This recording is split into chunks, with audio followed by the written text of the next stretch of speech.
That's fine.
Ah.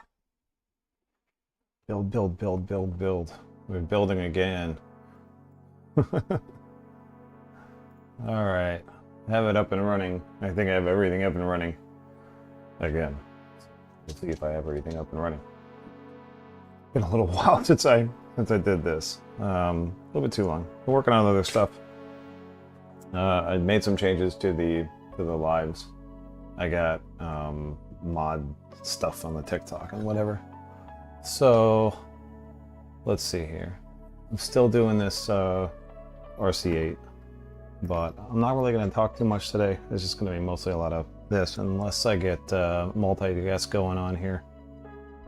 Let's see if that even works. I don't know if it will. I don't even know if this thing's going to come up properly. Alright.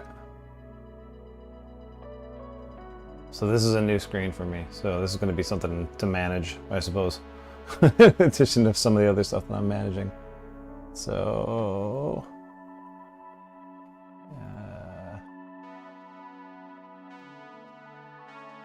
settings. Back to 6. Change layout. Yeah, well... Alright, that's fine. I think. Hey Maria, what's up? And we'll just see if anybody else pops in here. It should be interesting to see how this works. I love how it's saying that I'm redirecting when I haven't even done anything. But hey, let's see what it does. I'm guessing it's probably mad about my little text link here, so I'll get rid of that and maybe it'll stop being, or whatever. Let me make adjustments here before it yells at me. It's like I told it that I was doing sponsored content and whatever, but for some reason it did not like that link being there. So hopefully, yeah, that'll work. I think that'll work. There's a lot of people going on tonight. Holy crap. I need to come on more early. Usually I'm on at like, 2 o'clock in the morning, 1 o'clock in the morning Eastern time. So this is, I guess, a little bit better time frame for me to be on. Everybody have to tell me whether or not my audio is too loud or too soft or anything like that, because I'm still trying to work out those little kinks. What's up, Joe? All right. Let's see, where was I at with this car? Bunch of different stuff going on. I was working on these shocks, is what I was working on, I think. Is where I was at. I've been away from this bench for a couple days now, so we'll just go into town one piece at a time here. So I was at that. Put this back away over here for a minute, because I need to get these shot caps set up, and then we'll go from there. Bleed screws and what have you.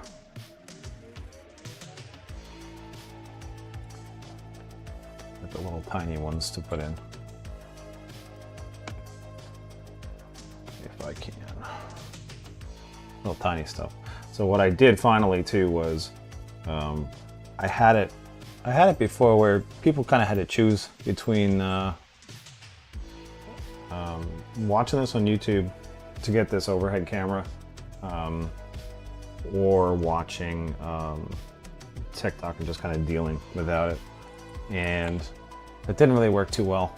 So I flipped some stuff around so that on both of them now. And I added a second camera up here because that was the only way to do it. Because I'm not paying Streamlabs at arm and a leg. And I think when I read through Streamlabs terms of service, they don't let you do more than, it's like a 50% cutoff. If they think you've been doing less than 50% of your streams are gaming content, then they cut you off for some reason. So I had this laptop running TikTok and Streamlabs to go up to YouTube at the same time. And somehow it's able to manage all that, which to me is absolutely remarkable. And then the other thing that I changed was I had my cell phone running the camera over there for TikTok. And that frame rate was atrocious. I had it running on the Wi-Fi as an external, and then I wasn't getting good results with it, so then I switched over to a USB cable to directly run it into the laptop. That didn't really change anything. So now, believe it or not, that camera is a Insta360 Go 3S running it in webcam mode, just because that's what I had laying around.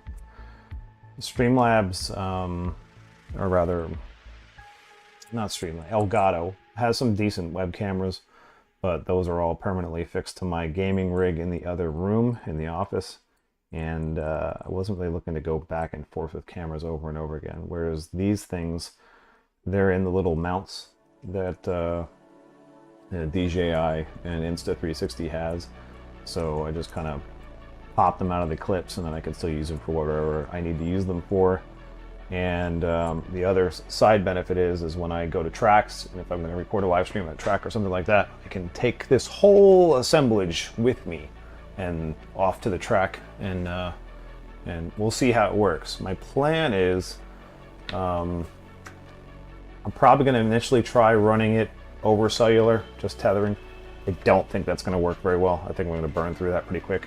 So the long-term idea is to take a Starlink Mini along with me and use that for my live streams at tracks and race days and events and stuff like that.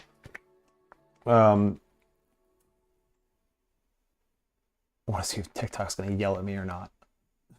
I feel like TikTok's going to yell at me if I say anything about anything other than nothing. So, even though I marked it as sponsored, shoot, I don't really know how to say. What am I going to say about it without them kicking me off? Lots more stuff is going to be added to the page, the store page, what have you, over the next few days here. I have hundreds of SKUs I have to go through, and I have to add to the page for orders. So right now it's kind of sparse. There's a handful of things up there, but there's not really a huge amount. So that's going to change very quickly here in the next few days. You'll see a lot of stuff being added. So, and then it's off to the races, as they say, with regard to that. So, I'm gonna try and finish this car tonight, and hopefully get a decent amount done on the next car after that. And then we'll see where I can go, how much energy I have left. I've got a job change coming up, my day job. But I have the next week off while I'm going through that transition between the two. So I should be live pretty much every day for at least a few hours. Hopefully longer than that, we'll see. And then start this show on the road. I have a massive shipment coming in on Monday, is what FedEx is telling me. Although I'm sure, as everybody knows, FedEx is, how much can you really believe FedEx's timetables? It seems like whenever I have something ordered via UPS, it comes in when UPS tells me it's going to come in or early. But if it gets shifted over to UPS, or rather USPS, it's still usually pretty good. But FedEx loves to bounce my shipping expectations, my arrival dates all over the place. So, they'll give me an estimate when it first ships, and then that changes almost daily as the stuff moves through their network, and it really sucks. And that's coming from somebody who used to work for FedEx. I was a driver on the trucking side for a number of years for different contractors, and I can understand how and why that happens, but it still doesn't change the fact that it's a really bad operation. I really can't ever rely on FedEx to do anything on time. They'll just change what date they expect it to show up and go, here you go, not too bad. Let's see, red's on the front, and we got yellows on the rear. So, and the other thing I need to do is I need to tighten down this outer ring all the way on these. If you did watch the other one that's up on YouTube, then it was a little bit different what step I was on. So I kind of skipped ahead a little bit here. I don't know how well, as far as zooming in down, the upper camera for TikTok is. It is still an action cam, so there is so much I can do with it as far as the zooming in on it. But at least it's better than what was available before. Before it was basically just nothing. Can't see much from over there. So let's see here. And the front's one on -9, or a 9mm rather. So my big suckers.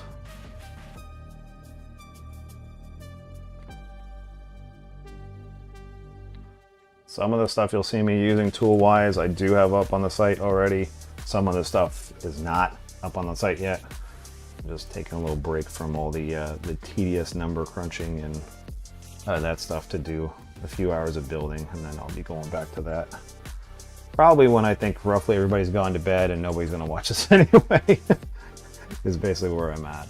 So I got, you know, let's see, what are we at? It's 9:30 here.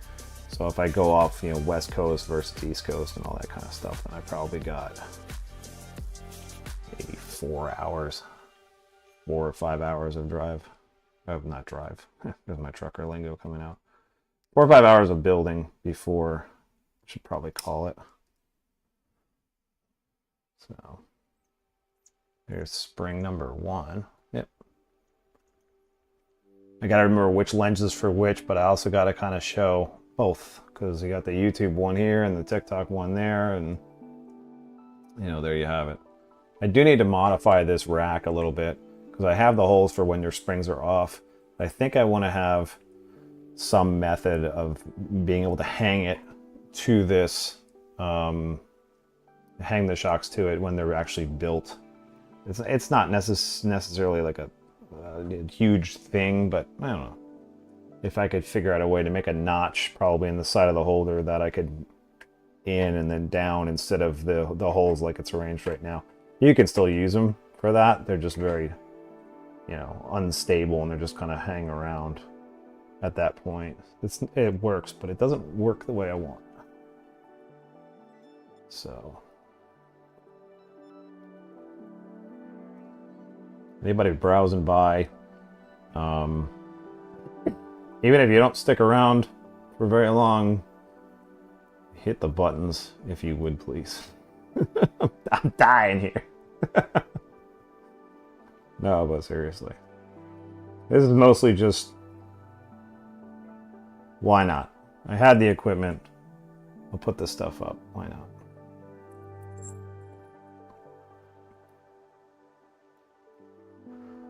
My small business. And all that happiness. It's all good.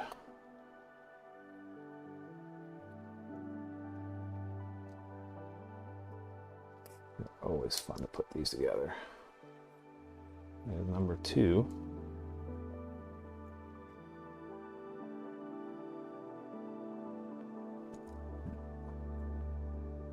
Get this to sit on it properly. Still not quite there. All right, there we go.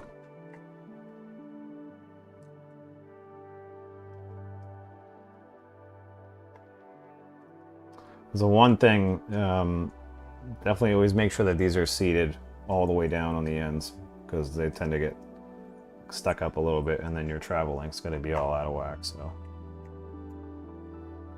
you know.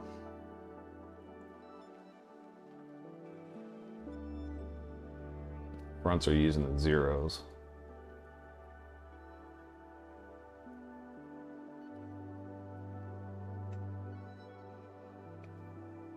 Hello, Joey. If Joey's still there. Hello, Bobby.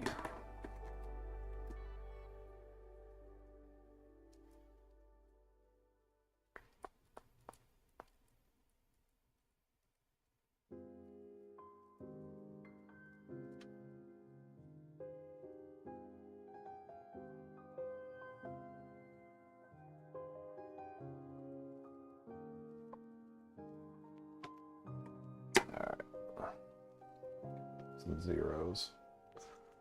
Which smallest ones?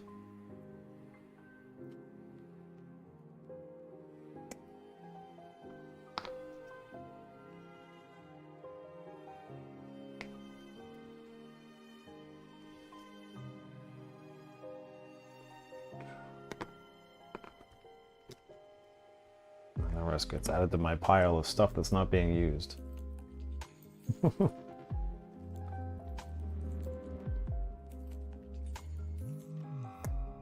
Which with these team associated kits is sometimes a lot of pieces.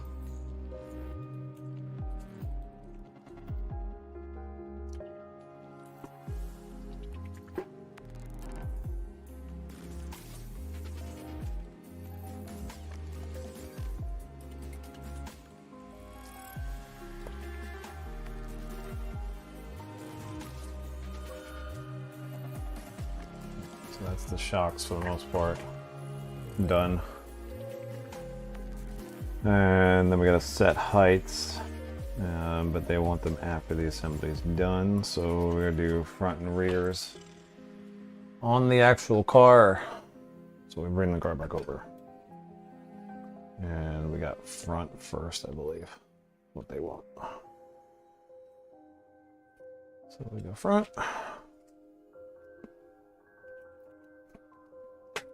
Doesn't matter which one, but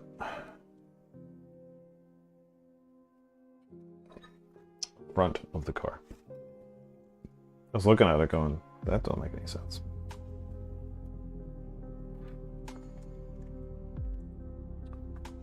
Front of the car, front of the car. And always put your bleeder valves facing up. You definitely don't want those pointing down ever, ever, ever, ever. And flanges towards the control arms on these swivels. So let's see here. And then they gave me these ones, 3x14s for that. That's not going to be the right one, obviously. There's my 2. There's my 2.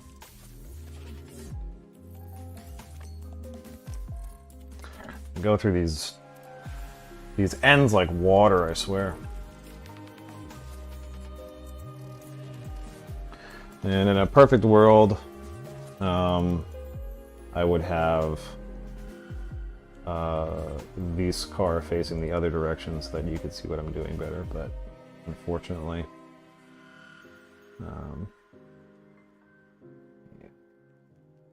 this is the direction my table is at the moment.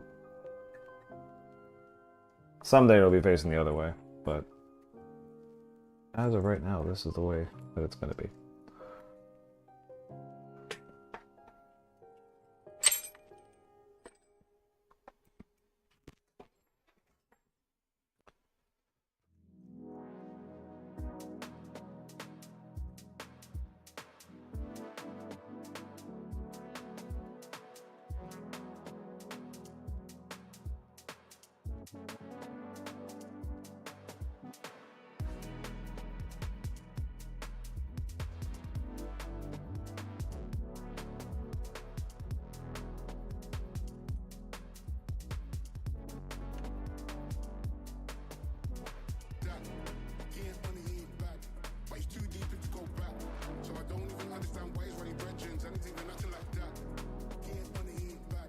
But you can kind of see from the overhead. So that's why I made sure I did that. Because before you couldn't see anything.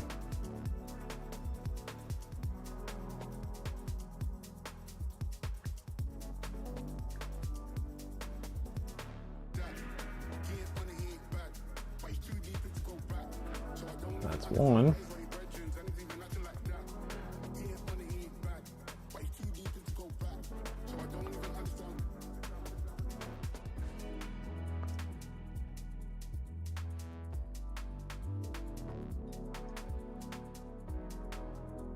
These new shock tower covers are going to be the bane of my existence, I think. Shock tower protectors. They're good to have. A lot of these carpet tracks won't let you run, but I'm surprised that they still have you put them on the dirt cars. This is the D variation of the RC8-4. So...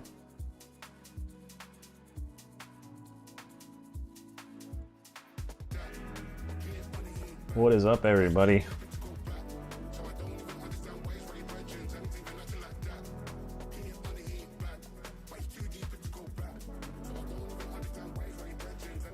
There's your fronts.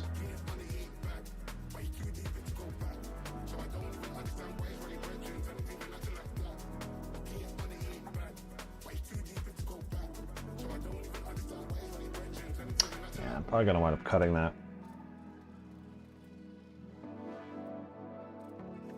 Or it's just going to wind up breaking on its own. It's the cover, it just kind of... I don't know if they were expecting you to keep the bleed screws pointing in. I always like to keep the bleed screws pointing out, but that little extra edge on the shock tower is actually touching, and the shock tower caps is actually touching the protector. But to me, having the bleeders in is counterintuitive. It just doesn't really make much sense to me to do that. I'm just going to beat this thing to the punch right now. Just trim a little bit of it off so that it has the clearance that it needs to be able to move without binding. Yep, that's plenty. It's just one of those little design things. I always want my bleeders to be at the highest point. I don't want them facing down. And I also want to be able to get at them if for whatever reason. So we'll just do that. Now it doesn't bind. Good. And then the rears, there's no covers or protection whatsoever, so we're fine there. And it's just 4 of the regulars. So, but same thing. I'm gonna flip that around, slide that on, and then obviously when these go in, I gotta watch to make sure that I don't pinch the drive shaft, the dog bones on the drive shaft. They have to make sure that they're slotted in the right spot, otherwise you kind of snap stuff. And it's ugly. All right, just throw these on real quick if I can. It's one of those, I'm trying to make it to where people can see what I'm doing without having difficulty with the assembly itself. It's not always easy for me to do.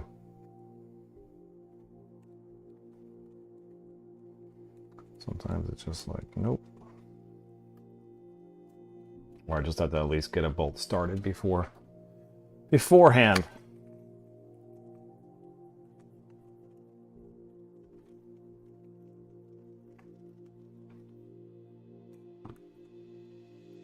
Something like that.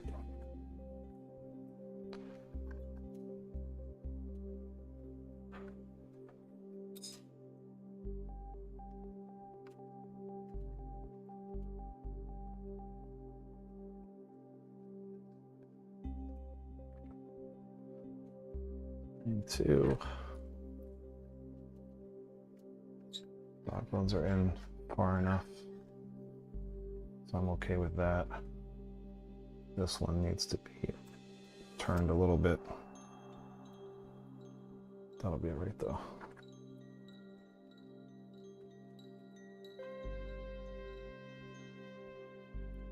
And I don't know what the heck they're playing on this now. Skip that.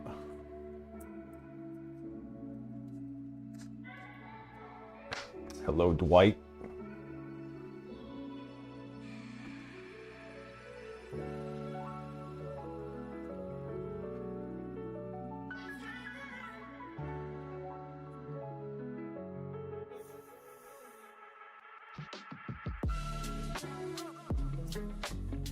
Oh, it's gonna be a bear. Just barely gonna squeak.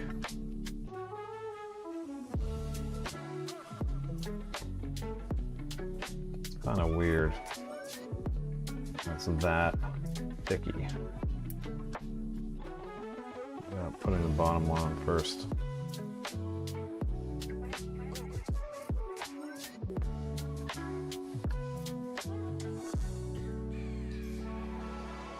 But hey, I didn't design it. I just sell them when I build them. So.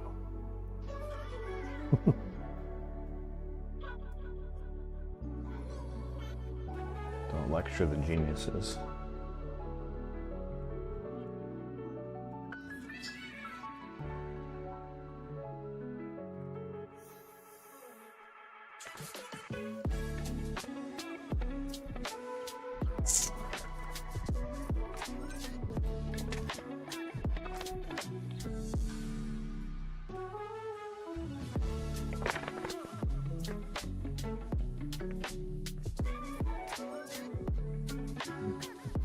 Well,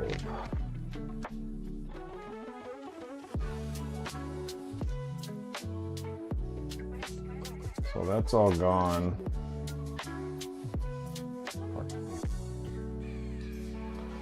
That's going to be a wing spacer and a wing mount up there.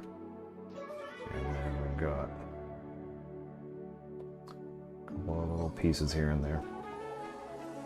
So 9205.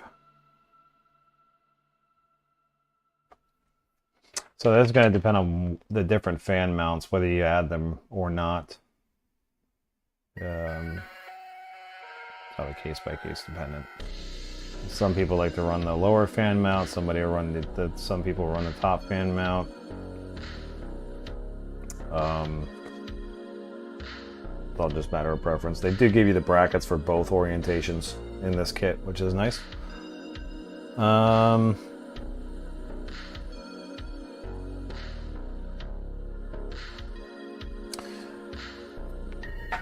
Now, I don't mind running fans, and some people get a little bit overkill on the fans sometimes. Which fan position you choose to use is kind of up to your own personal preference. Me personally, it's going to depend on what kind of body I'm going to put on the car. You look at the clearances for the different bodies of whether or not certain things are going to fit. Whether you're doing cab forward, or there's been a resurgence of people using the classic style cabs that are more like the rear, like an actual buggy looking cab, which I personally prefer, but don't know if I have. Look at the body that came with it back here. The body that comes with it is obviously going to be the newer style, these cab forward style bodies. So it's you know, it does give you some room to work with all around the whole thing. So it's really up to you whether you want to put the fan towards the back or have the fan on the top. Most of the cars that I've run, take a look at. This is basically the same car. It's just an earlier revision of that car. So if I take the body off this one, which is going to look very similar to the body that was for this. In fact, yeah, it's not quite identical. It's close. It's very close. But this one, if you can see between the two on the overhead. Slide this car over a little bit and put this car next to it. This one I ran the back fan. So I don't, you start to get a little bit too much stuff up top, too high. If I run the fan on top trying to blow sideways, it's okay. You probably do get a little bit better cooling because it is blowing directly onto the motor that way as opposed to trying to blow this way. But you know, it's debatable which one's going to work better. Kind of all just down to preference. This one, yeah. So I think for now I'm just going to go with the setup that I did on my last one. I really don't think I'm going to have the clearance over the top. So, put this back on, put this back away. So you can tell on the front of these too. The front for, this is the newer revision they just came out with. This is the older car. The older car, no protection up top. The forward shock tower is definitely a lot more narrow on the newer car versus the older car. And then other small little revisions here and there. Rear shock towers are slightly different design.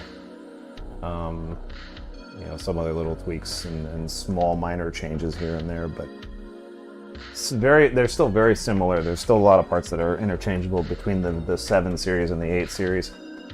So if you do have a 7, you're still good, I think. So, but I'm gonna go with this lay down, which is the 9205. So need this one here.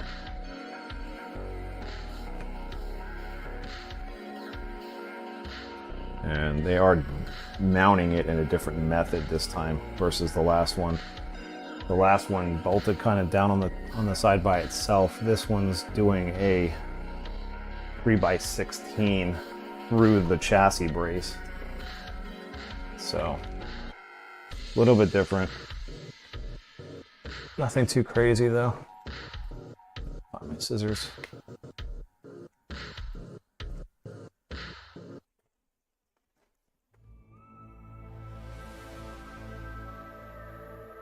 Completely different. Lots of screws. Oh, we're going like full on with the screaming now. Okay. Skip that. Thanks, but no thanks.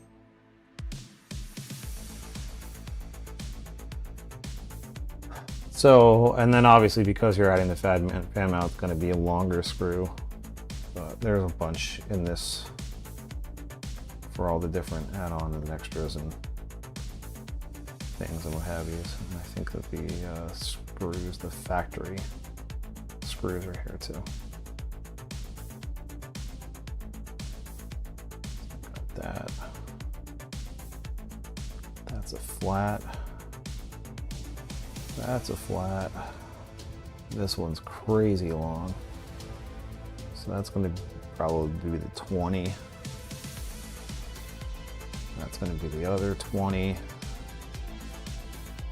The nice thing is that when they give you all these other options, you have all these extra screws hanging around that you can then keep, because you'll probably need them for something sooner or later.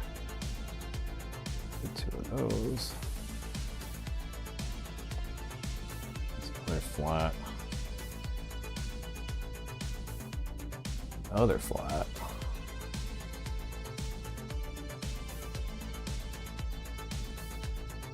Mid and 2 long. Alright, so one of the 16s.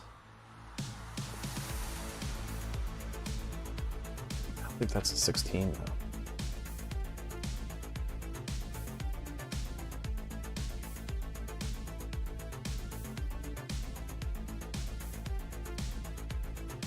Yeah, it's not a 16, it's a 14.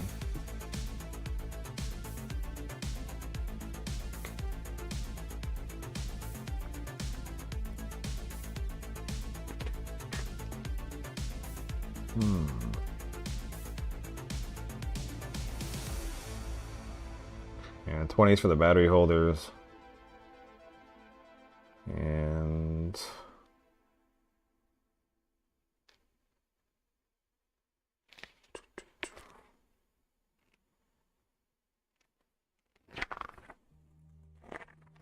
skipping ahead here.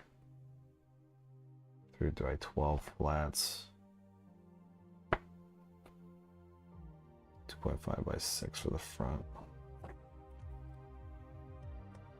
So then, more than likely, it's gonna be. But I don't have to open this. I don't want to. Probably gonna be that. It's in here. There's all these extra little sub bags with extra parts inside of them, rings and such. So that one's probably my 16. It is. And 3 by 14 EHs. There's going to be these. Now I just got to find one of my fans. So excuse me a minute.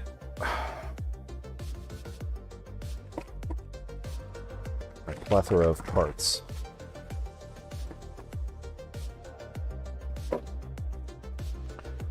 There are a lot of them.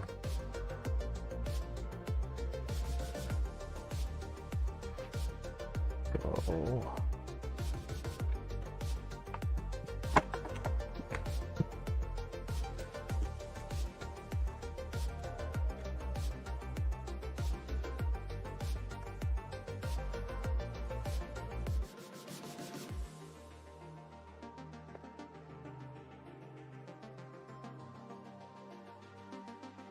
Actually, I have a metal 30 left.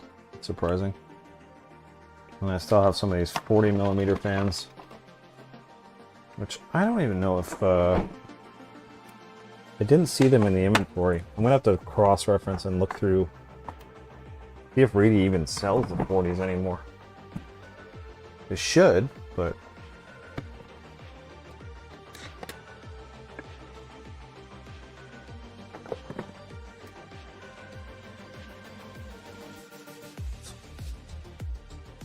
well, they're metal ones from a while ago. I actually wonder if I pull these up, if they are on here. Let me look real quick for you guys.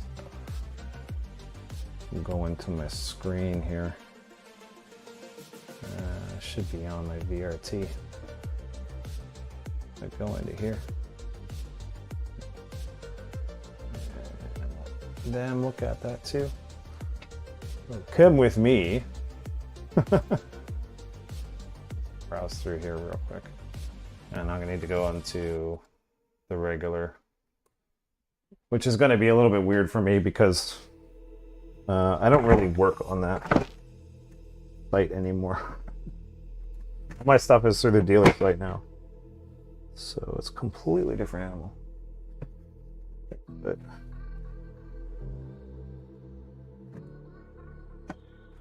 I want that old part number rather than just going and wandering around the site. If I have the part number, then I can see whether or not I have a fan in my possession that's been discontinued, which would be very interesting, to say the least.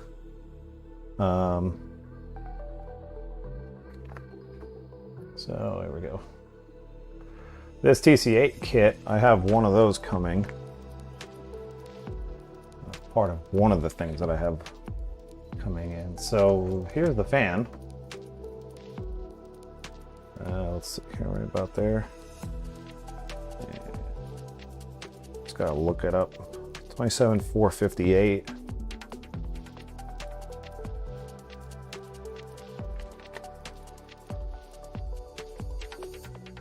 It is still there. Cool. Interesting. It's a monster. It's a big motor, or a big fan. When you run the 40s, you can kind of see the difference in size here on the screen here. I don't know why my Stream Deck is not wanting to play nice with this. I just want it to do transitions properly, and it does not want to do it. So I gotta do it the old-fashioned way. That's Stream Deck for you. Always a joy. But yeah, so you can kind of see the difference in size here between the two. The big one and the tiny little 30mm. This one obviously used on a 8 scale or something like that. So there's that. I'll put this back away so I don't lose it.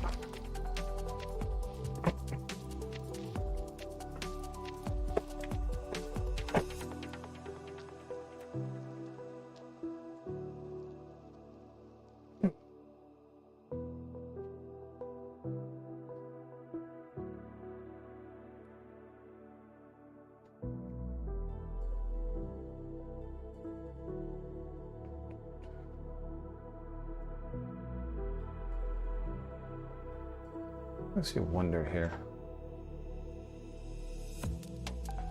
We got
See what that does. Still always messing with this thing. Just to see how all this nonsense works.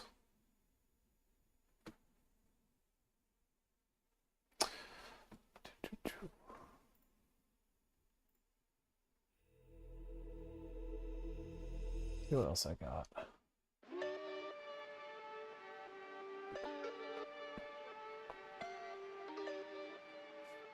Oh, that pushes it kind of far, doesn't it?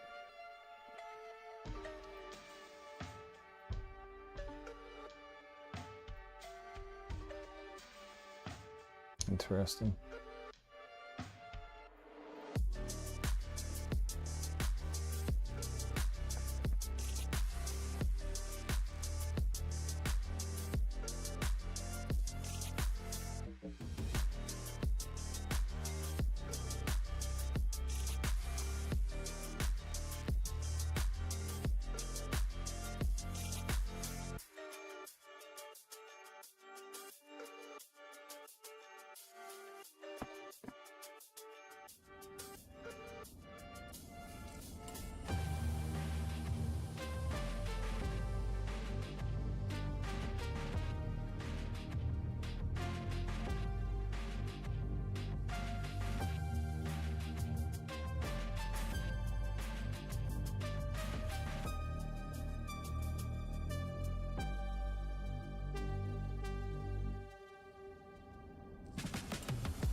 I think I gotta go search for other stuff on here because it's definitely replaying a lot of things.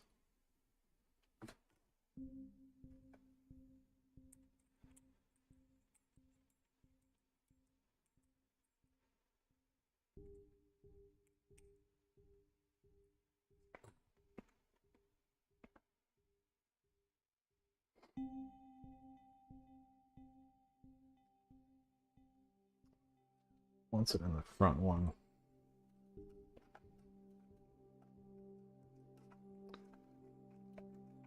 It's all the way back out.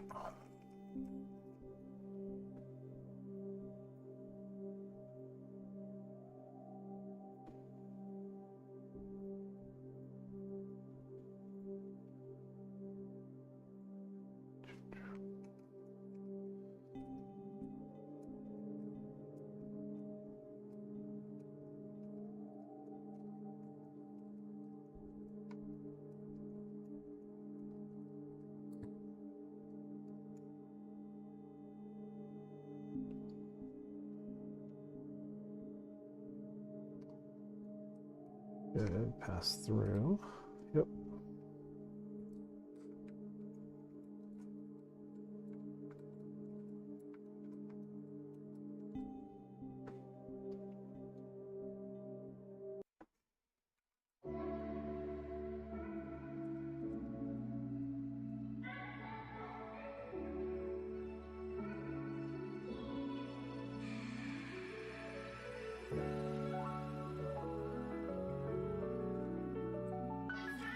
There's your fan mount for that right there. And that screw just comes back out. So next I got motor mount. And let's see here. I gotta find one of my pinions. It's gonna be the other little challenge for that one. So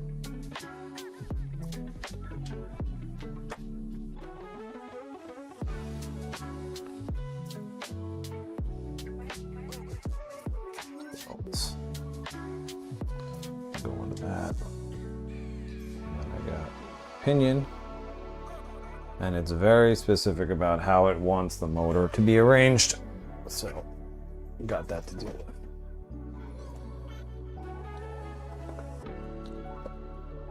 For now,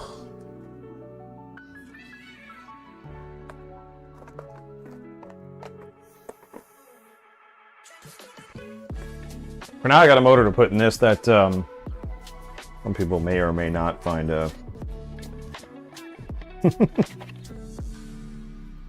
don't know what to say.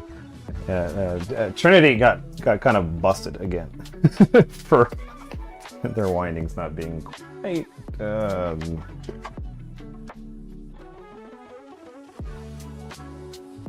don't know what else I can say about that, to be completely honest. So I'll just leave it at that. They got busted again. So, this motor is probably one of the ones that Roar no longer allows you to use, but too bad. Too bad.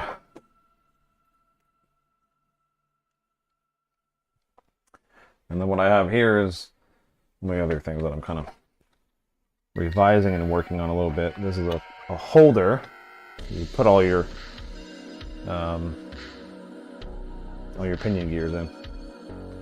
So, and then what else I have to figure out? You know what? I'm gonna see if I can fix this, because it keeps just playing the same music over and over and over again, and I don't know why. Wow.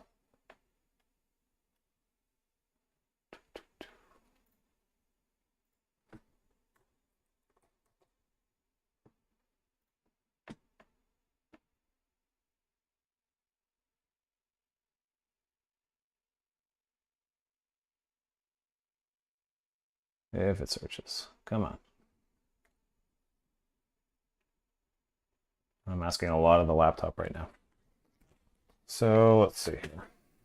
I think they should have some ratios on here. I would think.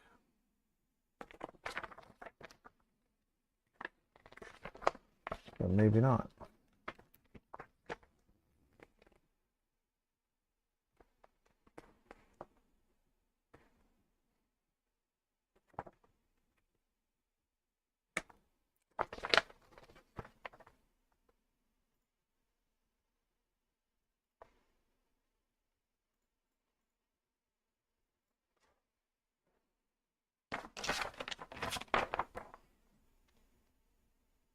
Yeah, our list is not wanting to behave right now.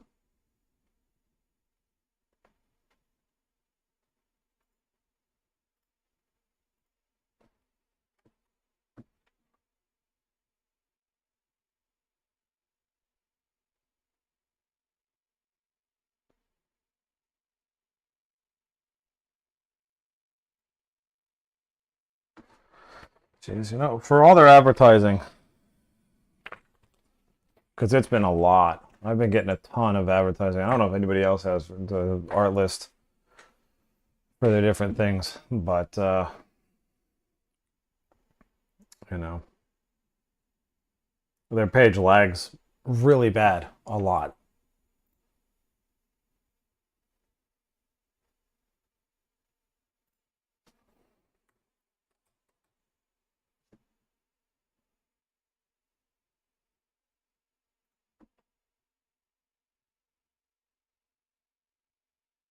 Let's see what this does. I don't know if this will be better than what it was spitting out, but we'll give it a shot. I gotta work with what I have. I don't need TikTok or YouTube or whatever flagging me for copyright, so I use that.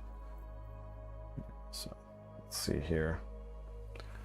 I need to look up, since they're not going to recommend me one.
they usually will go on to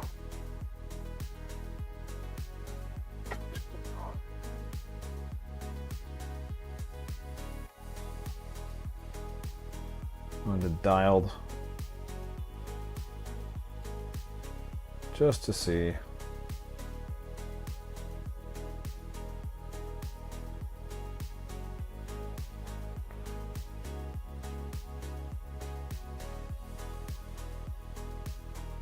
The only thing that kind of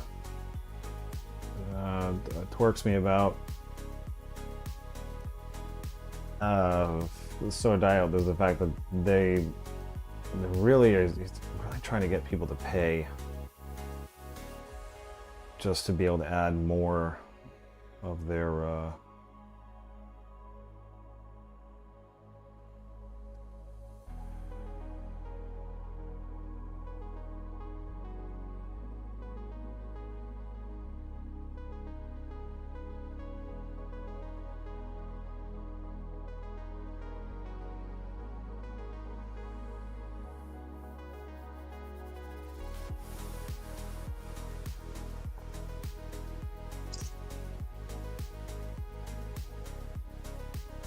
of course, everybody's running these on indoor carpet.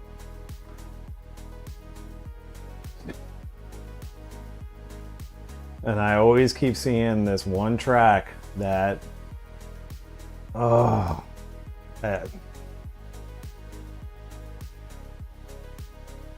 don't want to say bad things about other places and tracks, but we all know in this industry, in this hobby, there's just certain tracks and certain places that you really wonder how they stay in business, because they just do not pay any attention to people who have questions unless those people are spending a lot of money. And it drives me absolutely nuts.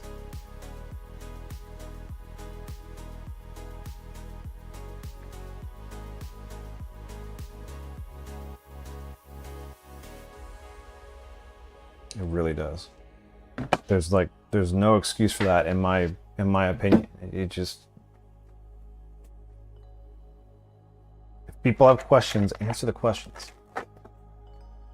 It costs you nothing except for time. And if it's a hobby shop won't answer a question, then it's just like, I always kind of go, well, why not?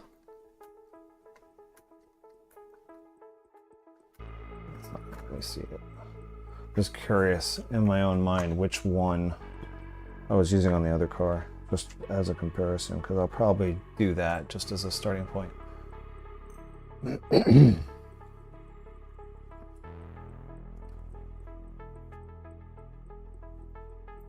Yeah, but anyway, so I've had instances where this was a track that I frequented when I was a kid, and they've been in business for a very long time, obviously. I am not a kid anymore. And they just, I had when I was a kid, they were a really good hobby shop. They were. They were very nice. They were very attentive. They were very, interested in helping. This is a 29T on a 48 pitch.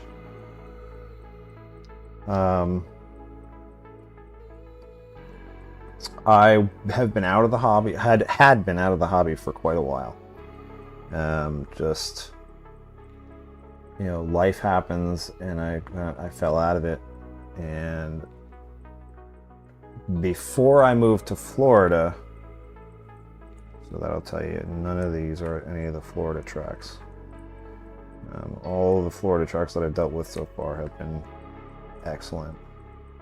So I look forward to, hopefully, when I get to that point, having good ties with those guys.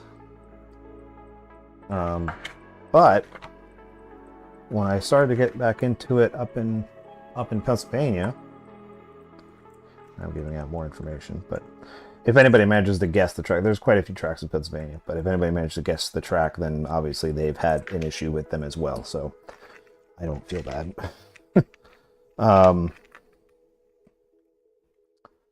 They just blow you off.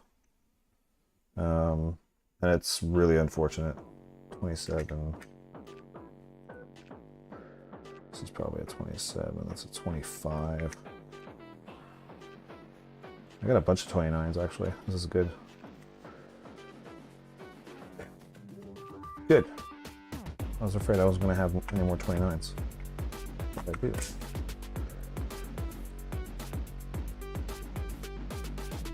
So yeah, that track turned into one of these kinds of places where if you're not there to spend money, well, they don't even give you really the time of day when you walk into their shop, and that's not the way that this is supposed to work. It's just really not. So I've kind of made it my mission in a way that I'll never turn somebody away who's got a question, no matter how many questions they have, no matter how many times, even if they ask me the same question 50 billion times, they're gonna get an answer. And if I don't have the answer, I'll try damn hard to find them the answer, because that's how people learn. And then now that person knows how it's done, and then they can teach the next person, and the next person, and the next person after that, and the next person after that. And that's how this hobby grows in popularity. If you have people who are turned off by it and don't want to do it anymore because nobody would help them, well, we all suffer for that. I don't think I have thread lock on this. I do not.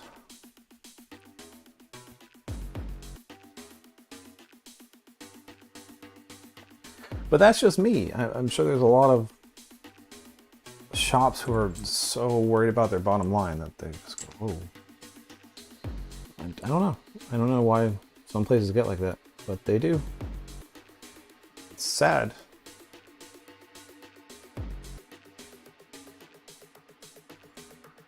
It's very, very sad. It's very unfortunate. All right, so back to what I was doing. And they had a very specific orientation on here for the actual where the solder joints are, where the solder points of the motor are relative to this, which is smart. I don't think the other kit specified that.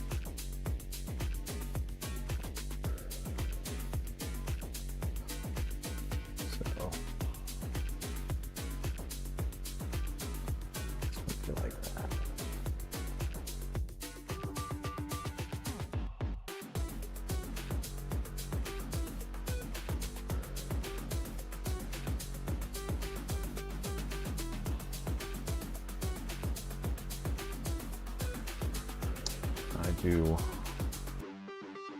I put a little bit even on this stuff because you'll see in one of the other TikTok clips, if you browse through my clips, there's a clip where I lose the pinion gear on the track while I was practicing. And when it came apart, that pinion gear went for a ride around inside this motor mount and destroyed it. So instead of just having to replace a motor mount, I had to replace a pinion gear. I had to replace the pinion gear, I had to replace the motor mount, I had to replace a whole bunch of extra stuff, which probably could have avoided had I just put a little bit of thread lock on these things. Pretty much, as I've said before in different live streams, when I do these cars, it's always going to be thread lock. If it's a metal to metal component, I'm putting thread lock on it. It's a thing. Every time it's getting thread lock.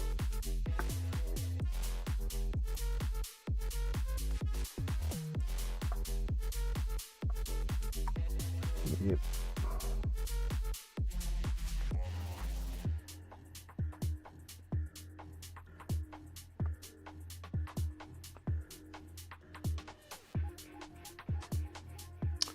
So that's on there.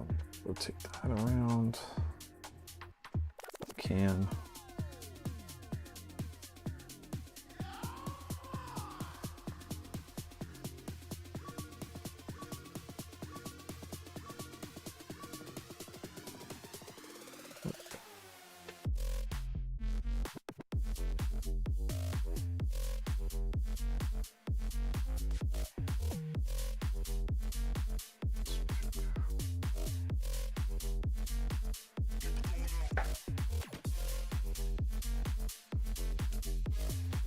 Okay.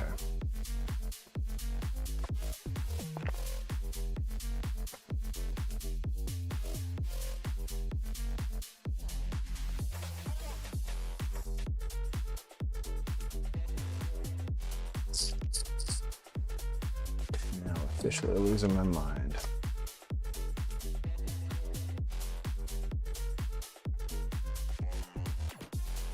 Officially.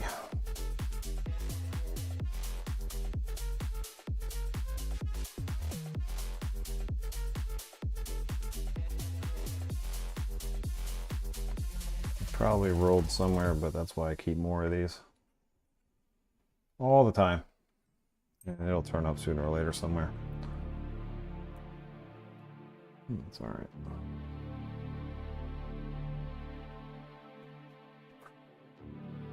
Unless, and I really hope not.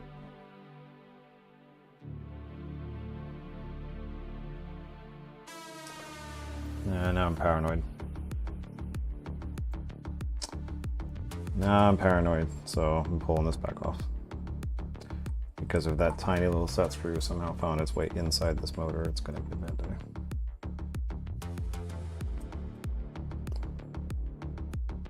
I don't think it did, but I don't see it anymore, so play better safe than sorry is what we're going to do here.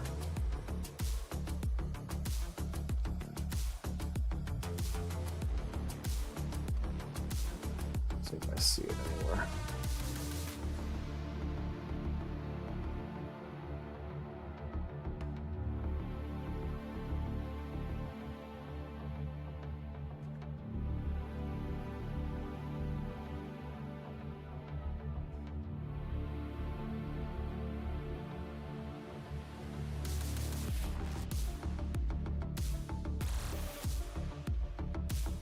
I don't think so.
Oh, okay, second one's there.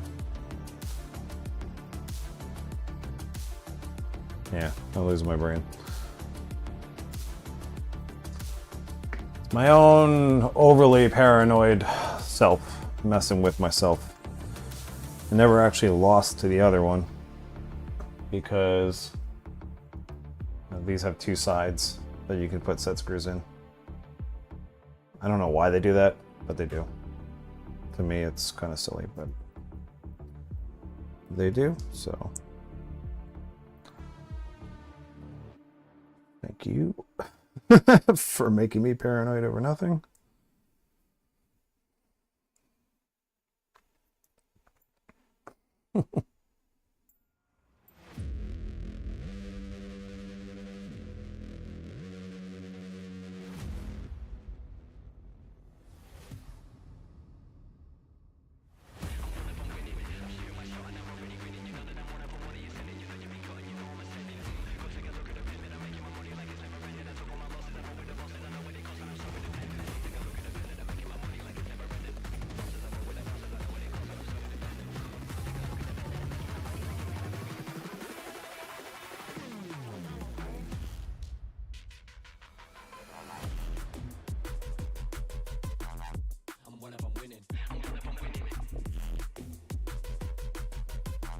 Oh yeah, it sucks about this slot. This slot machine is the armature is fighting away from its the slot that they have on the shaft. So instead of it showing me the pinion like I want it, the pinion and where it's going to be lined up to where I can actually line this thing up and mesh it properly, it's going to try and flip as soon as I take this thing out, which is really, really annoying. So, not the worst thing in the world, just minor annoyance. And then they're using these SHCSs for the tops, which makes sense.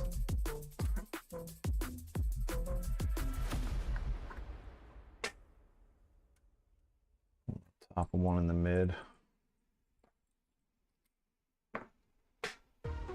That's fine.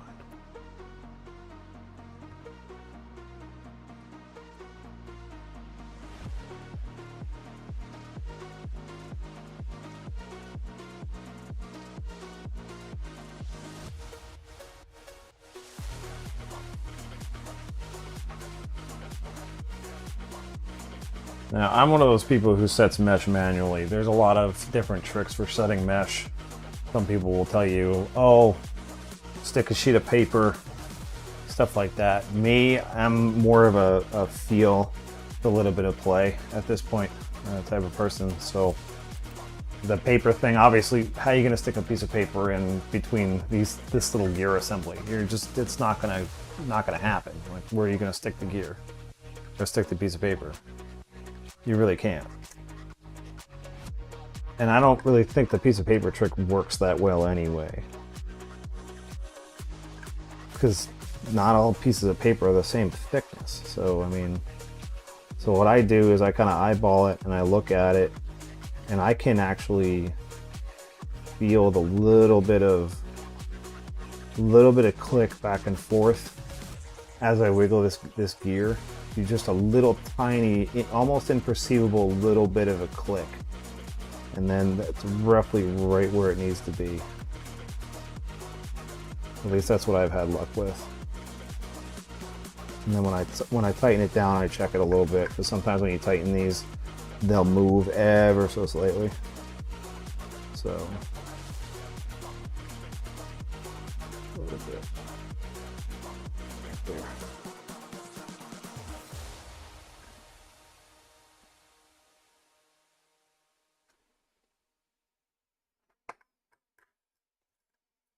It's like the one thing that drives most people nuts is trying to set gear mesh. And I get it, it keeps moving on me whenever I tighten it down.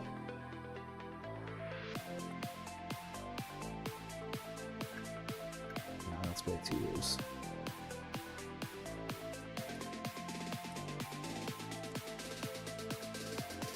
There it is.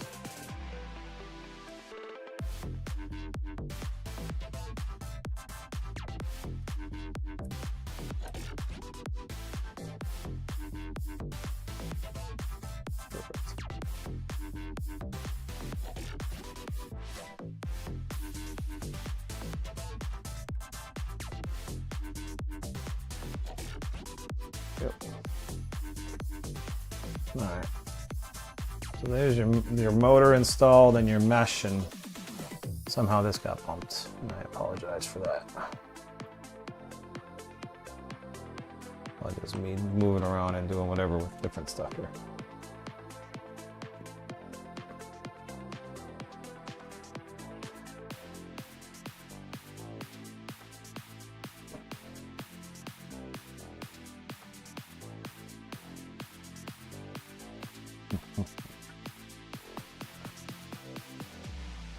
All right, last couple steps here.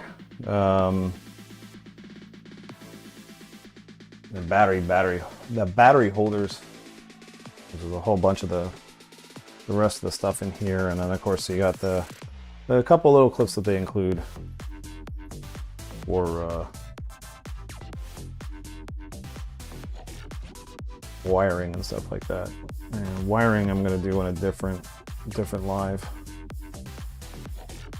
Basically, I'll just try and do wiring for a whole bunch of cars at once. I like to do it that way, where I do the mechanical part of a build, and then I'll do the other sort of things at other times. So let's see here.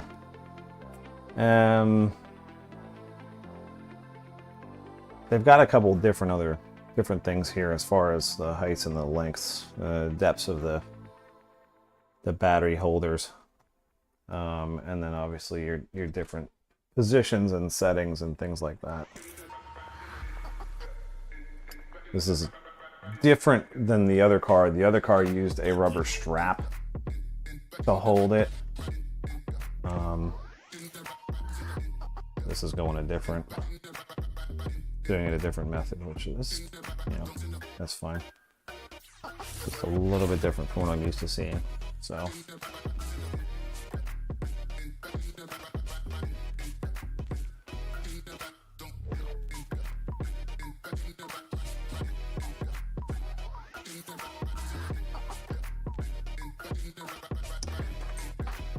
The easiest way to do this is to just grab one of my batteries and see where I'm at height-wise for this.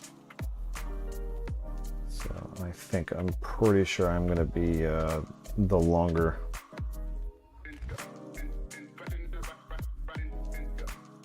The longer of them, if not really long, actually.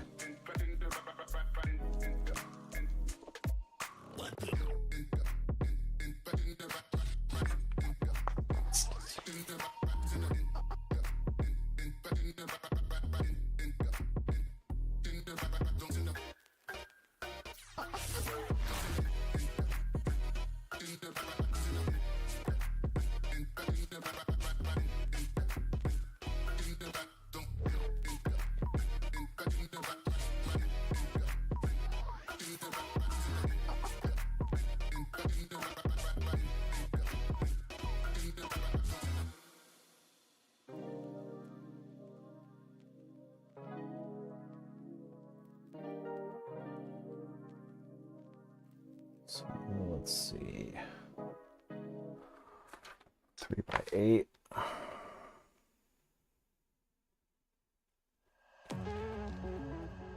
And 3x8 flat.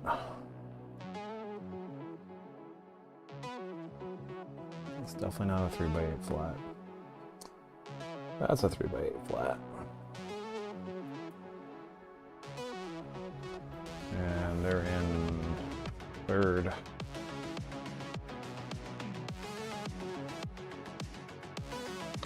Is what they're saying.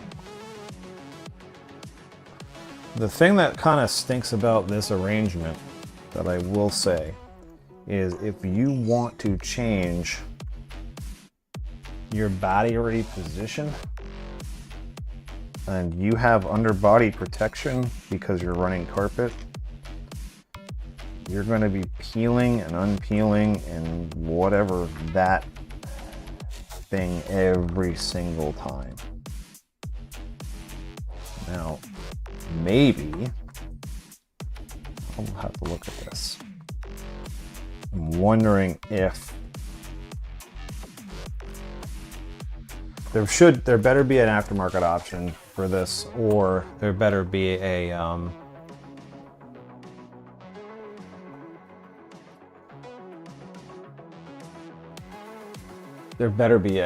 different way of moving that battery, because if not,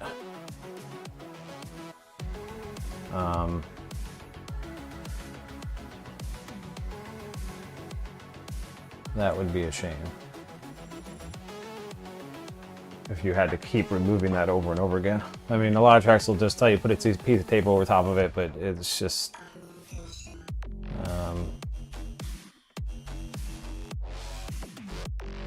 it's probably going to be the same manual, is my guess. Let's go into here if I can.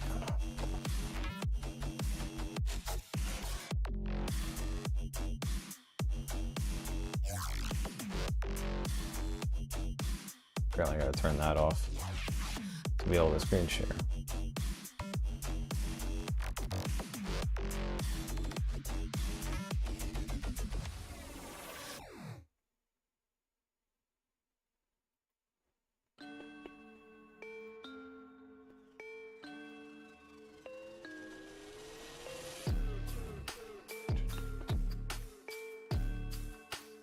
Bear with me 1 second.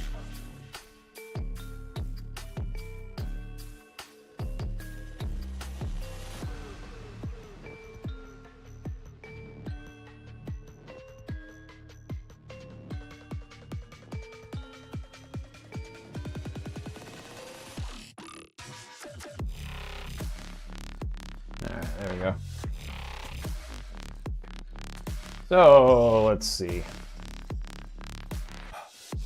Come down through here through this manual. And I got... Nope. It is exactly the same.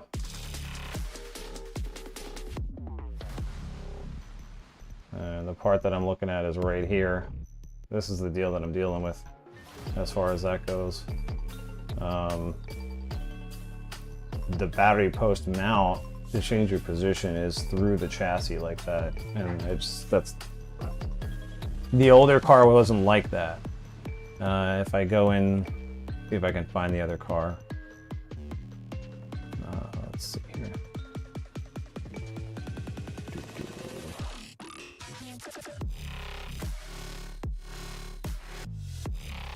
Scale. I'm looking for the manual for the older 4-wheel drive 10 scale. Shouldn't be too much further down here. It is discontinued because it's not, you know, it's the older version, E17 kit right here. So if I go down and I go into the instruction manual for this one, you'll see the difference when I go to that page for the strap. I wasn't a fan of the strap, so I can understand why they changed the strap. I think a lot of people were not fans of the strap, but I think that they could have done it a different way. No, I got the wrong car. Why did I do that? That's the 2-wheel drive. It might not even be on here. Let's go. Let's narrow down my options here.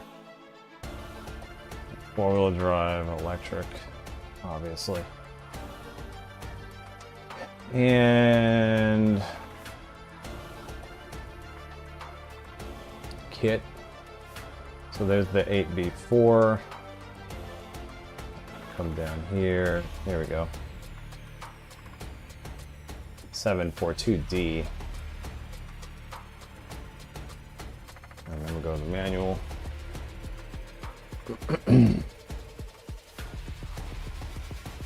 Go all the way down. I should have known as soon as I saw that ball diff that it wasn't the right car.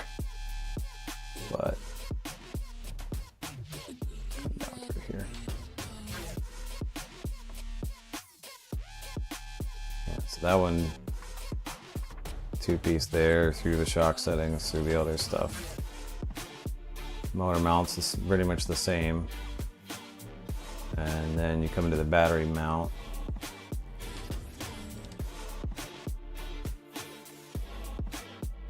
So see here that this is a plastic, it's like a rubber band, it's a rubber band strap for that. And it just kind of hooks in.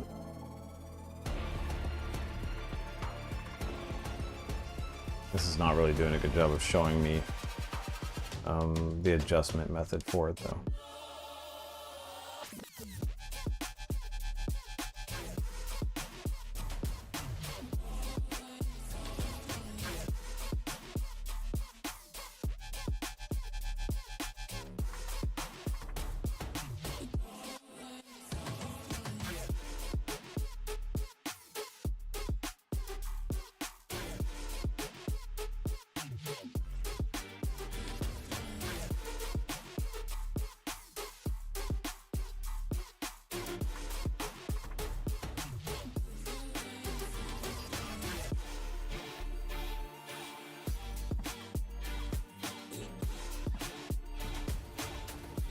Yeah, so see, you can see here that the method, this was the method for the older car. You had a fixed point for the strap, but then you would install shims to either move it forwards or backwards, and then there were screws on the front here that you could change, you know, the shims and the positions of the shims. Whereas now, you're using a fixed post that goes through the chassis. So my brain goes, I wasn't fond of the rubber band strap, but at the same time, if I want to change this setting, if I'm running the carpet car, like I said, most trucks are going to want some sort of chassis protector on the bottom, and you're going to be constantly tearing that up and putting it back and tearing it up and putting it back, and it's gonna cause problems. But it is what it is. So now the other issue that I'm going to personally have here is this car is not going to allow me, if I go back here to the main so everybody can see what the heck's going on. This car is not going to allow me to, unless I put the battery in backwards and run the leads all the way to the back. But even that might not work because of the other clamp. Let's see what the other clamp does. As far as position, I think it's going to be the same exact thing where it's dead center. And I don't think that I'm going to get away with it. This car, I'm going to have to take the battery out every single time, at least if I'm using my Spectrum batteries. If I use Reedy's batteries, which obviously that's what they're designing the car for, then you know, then it's no problem.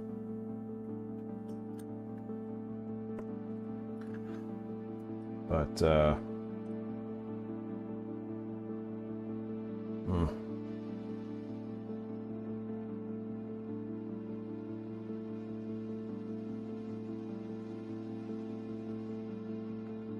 and then how is this?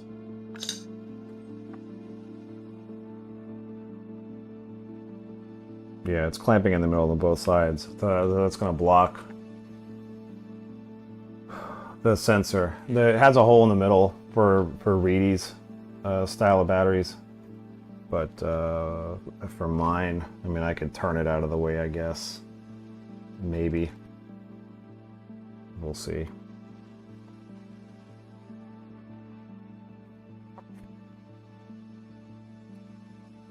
But this is very, very interesting. So it's doing that. And then whichever one of these would hold the battery in the position that it needs to be in, basically on the flange here. So like that's too long, for example.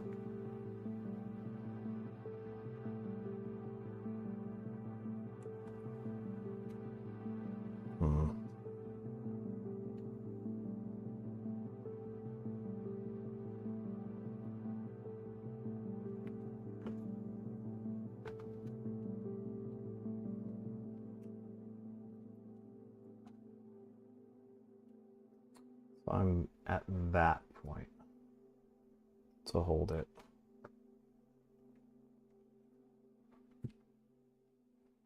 So that one could go away because that's the wrong one. And it's doing 3x8s.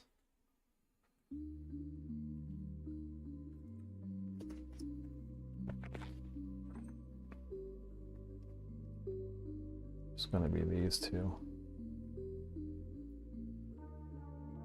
Yep.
that puts both of those at the same exact height, which is kind of nice.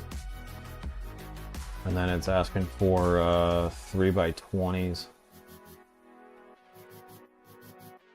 for the standard height, which is going to be these two long ones that are in the back here. So you can run low profile packs on these. It does include the different holder for that. So that's nice.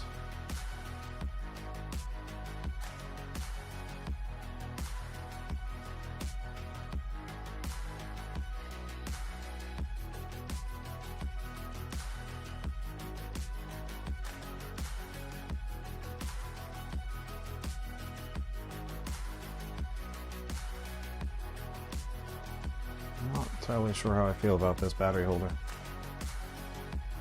Definitely gonna look for aftermarket options, or we might design one ourselves after experiencing this. Because this hole with the tabs, and we're going to be like tightening and untightening and turning and not turning, and like it fits and it does that, but then obviously this other side is going to cover that unless I kind of half pocket off to the side. Yeah, it's okay.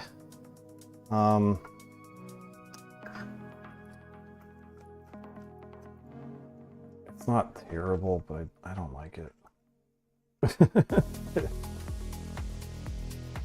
It's probably fine.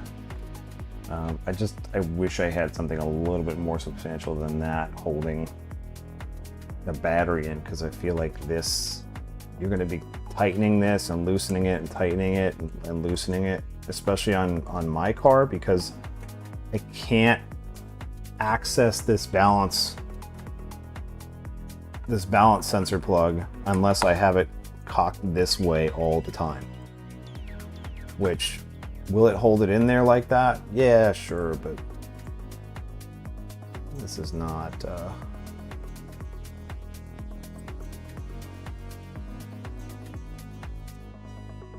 yeah, I don't know. See how much the leads need a little bit extra clearance for that to plug in like that. And see, it'll work, but this little thing is not getting through here and not in the orientation that it needs to be in. So the only thing that I would need is for somebody to make this where it's a hair wider and then comes in from that point, and then it would be fine. But that's my only gripe with this car right now. Out of the whole rest of the build, that's my only problem, is that the way that the battery's held in the car. Because even right now, with it just the way that it is, I'm looking at how, I don't know how well you guys will be able to see this or not, but it's kind of bent in a little bit of ways. Let me get a little bit more light on it, maybe you can see it better. So, see that piece there?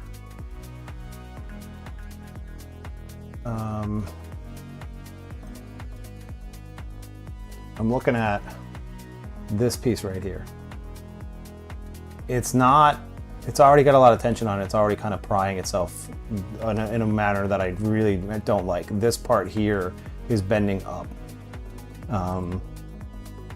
It's not. It's probably better if I wind up putting the battery back further. That probably would help with that, because it's not a kind of weird shaped piece holding in a weird kind of way. Obviously, then that's going to change the weight distribution on the car and shift even more weight to the back, which I don't, you're going to affect handling that. Yeah, it might be something that I want anyway after running the car around a bit, but as of right now, I'm just kind of not entirely thrilled with that. So,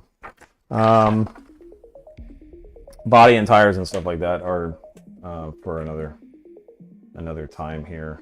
So all of these extra spare parts that I have in here will set up to the side for now. As far as the wing goes, they want, I think we're using all of the pieces for the wing. Yep. So you have the wing shim, which is going to help tilt it one way or the other, and then the actual wing mount itself, which would be that piece there, and then that's getting down by a bunch of 3x12 flats, which I should have some left, but I might not.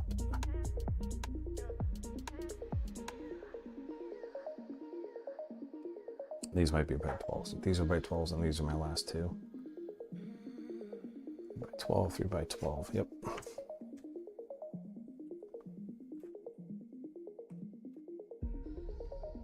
Okay.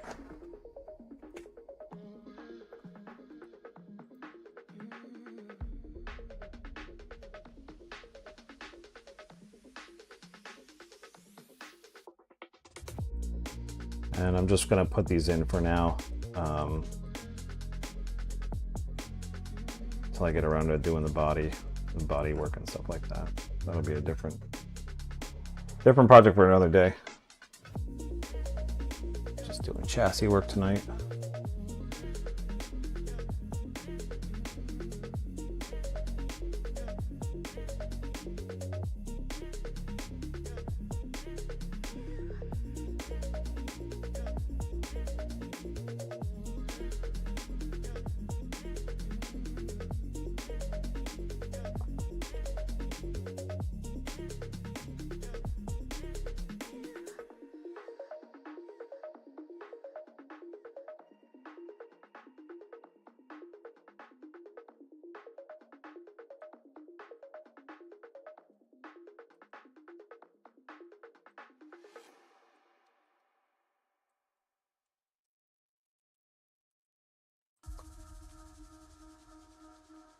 And then there's going to be other things that get shifted around, like this wire. I'm definitely not going to have this wire running underneath the differential. It's going to come up over there. But that's basically the end of the V8 kit. Refresh everybody's memory here. That's what we were going through. The dirt version of the V8-4. That's basically where you get to as far as some basic stuff. It's not wired up, but all the suspension components and everything are all set and in and ready to go. So all that's left for this one, as far as getting it moving, is putting on wheels and tires and the electronics. Other than that, that's basically what you get. So if you build one of these, or if you ask me to build one for you, that's basically where I would stop at as far as a basic kit build for somebody. So I'm going to pause this live stream for a little while, and then I'm going to come back and I'm going to get back to the 10T that I was working on a while ago, and then we'll see how far I can get with that for the remainder of the evening. So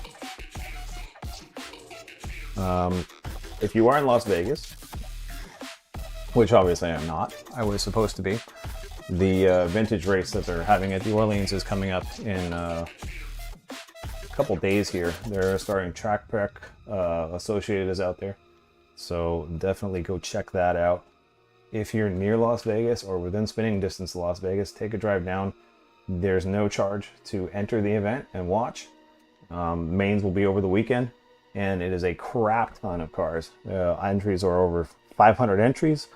I think 300 individual drivers, somewhere in that ballpark, and lots of special events. There's even a full-size version of an RC10 sitting there. So they made a one-to-one replica of the RC car that kind of brought this company into what it is today.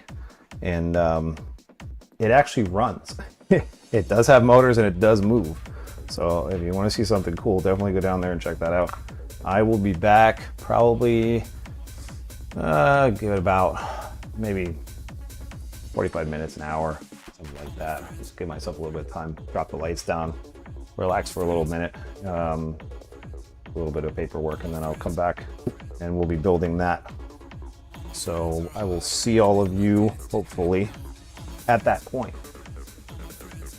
Bye-bye.